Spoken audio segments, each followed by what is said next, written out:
Saving seeds is an important part of gardening on a budget.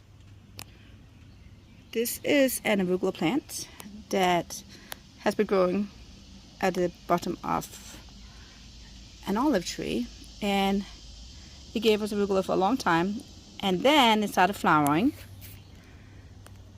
and we've been waiting for it to start setting out seed pods, and now the seed pods are here. And even though it doesn't look very nice, we know that the seeds are so important, because instead of having to buy new seeds, we can buy these seeds. Here's a couple that they've dried on the plant, but most of the time they'll just scatter and fly away, and then we won't see them. So to prevent that from happening,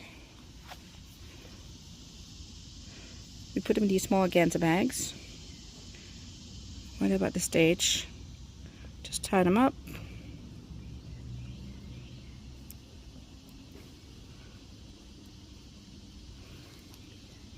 There's a big fat one. Okay, I'll stuff that in there too. Just stuff as many as in there. You're not really worried about playing anymore.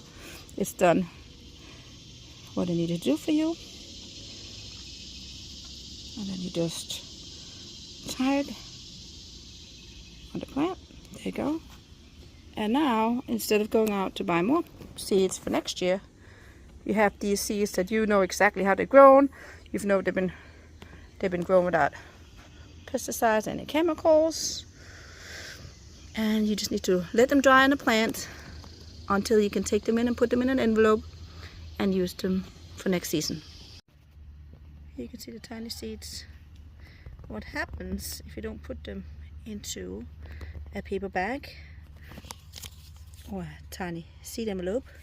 You lose them, like I just did.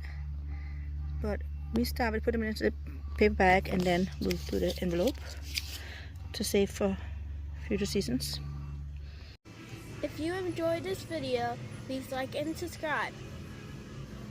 And if you want more info, please visit dancytreetops.com.